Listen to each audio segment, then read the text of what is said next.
आप सभी के कमेंट्स और हमारे बहुत सारे फ्रेंड्स के मैसेजेस हमने पढ़े, जिसमें ये कहा था कि मुझे पीरियड के तुरंत बाद ही 8वें 10वें दिन ही वाटरी डिस्चार्ज होता है और मुझे लगता है कि मुझे ओव्यूलेशन हो जाता है। उनकी साइकिल भी शॉर्ट है, तो क्या जल्दी ओव्यूलेशन होने से आप प्रेग्नेंट हो सकती हैं? इसमें कुछ रिस्क भी हैं और कुछ अच्छी चीज़ें भी हैं, लेकिन आपकी बॉडी में हो क्या रहा है? आप क्या जल्दी ओव्यूलेशन होने से माँ बन पाएंगी या नहीं? कैसे जाने, कैसे आपको पता चलेगा? आइए हम इसके बारे में चर्चा करते हैं। क्लिनिकल ट्रुथ और सोल्यूशन मैं आपको आज के वीडियो में बताऊंगी कि अर्ली ओव्यूलेशन में माँ लोग क्यों नहीं बन पाते हैं और इसको ठीक कैसे करें।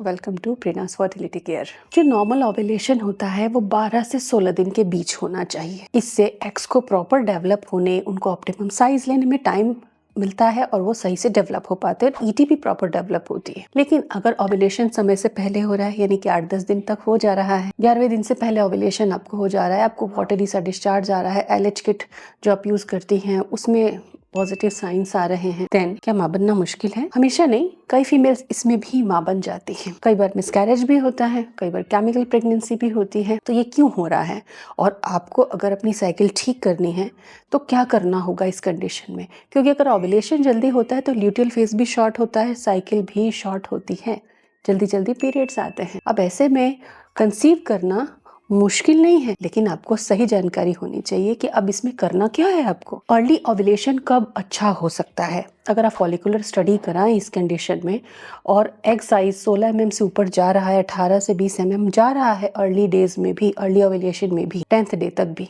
देन नॉट बैड, आप कंसीव कर सकती हैं, एग साइज ठीक है। ईटी भी अगर 8 mm से ऊपर बन रही है तो अर्ली ओव्यूलेशन में भी कंसीव किया जा सकता है, बट इसके चांसेस काफ़ी कम होते हैं, क्योंकि अर्ली ओव्यूलेशन में ना तो एफएसएच का, ना एलएच का, ना एस्ट्रोजन का प्रॉपर पीक नहीं आ पाता, ना ईटी प्रॉपर तैयार हो पाती है। ऐसे में फीमेल्स के एग वेस्ट होते रहते हैं, वो साइकिल दर साइकिल परेशान होती हैं, क्योंकि वो खुश रहती है कि चलो मुझे ओव्यूलेशन हो रहा है, हार्मोन सेट है, लेकिन मेच्योरिटी के इश्यूज होते हैं। अब इसको हम ठीक कैसे करें? थायराइड पेशेंट में लो बीएमआई और जो बहुत फास्टिंग करती हैं ऐसी फीमेल्स में, बॉडी हीट वाली फीमेल्स में जिनमें बहुत बॉडी हीट होती है, ये प्रॉब्लम कॉमन देखी गई है। जो बहुत स्ट्रेस्ड रहती हैं उनमें भी ये प्रॉब्लम कभी कभी देखी जाती है। तो हम इसको करेक्ट करना सीखेंगे ताकि अपने ओव्यूलेशन को सही टाइमिंग तक लेकर जाएं, सही समय पे अच्छी क्वालिटी के साथ ओव्यूलेशन हो, ईटी अच्छी बने और कंसेप्शन ईजी हो जाए।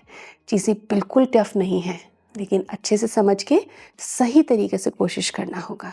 तो अपने ओव्यूलेशन को आप 12 से 16 दिन की साइकिल में फेज में कैसे लेकर जाएंगी? 10 डे पे जो हो रहा था वो 14 दिन 15 दिन पे हो तो बहुत अच्छा है। इसके लिए आप पीरियड के टाइमिंग से ही आयरन वाली चीज़ें खाना शुरू कीजिए और प्रोटीन वाली, जिससे कि हीमोग्लोबिन बेटर बने, आयरन लेवल बॉडी में अच्छे हों। स्प्राउटेड मूंग दालें बहुत अच्छा ऑप्शन है।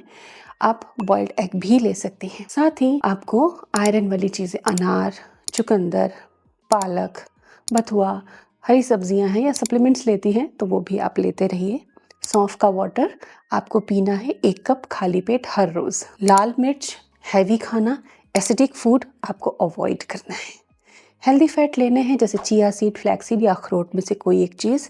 हर दिन थोड़ा ओमेगा 3 आपके बॉडी में जाना चाहिए, जिससे क्वालिटी अच्छी होगी। और हार्मोन्स बनाने के लिए भी गुड फैट की बॉडी को जरूरत पड़ती है। एक्सेसिव कार्डियो या एक्सेसिव एक्सरसाइज आपको नहीं करनी है, बॉडी को एग्जॉशन में नहीं डालना है, फास्टिंग नहीं करनी है और चाय कॉफी से आपको परहेज करना है।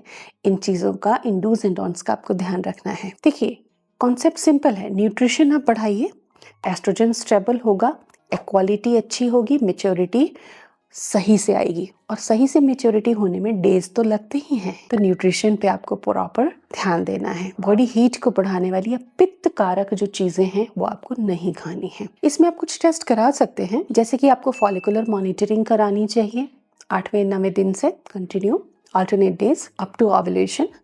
इसके अलावा 21st डे पर आपको प्रोजेस्टेरॉन का टेस्ट करा लेना चाहिए, तो आपको अपनी साइकिल की अंडरस्टैंडिंग आ जाती है और आप बहुत अच्छे से अपनी डाइट को मैनेज कर पाती हैं, रूटीन को मैनेज कर पाती हैं। सो अर्ली ओव्यूलेशन को हम अच्छा भी नहीं कह सकते और हम बुरा भी नहीं कह सकते, ये बॉडी टू बॉडी डिपेंड करता है, कंडीशन टू कंडीशन डिपेंड करता है।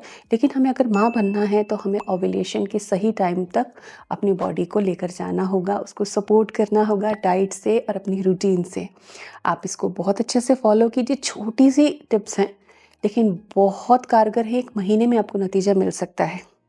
Hope for the best.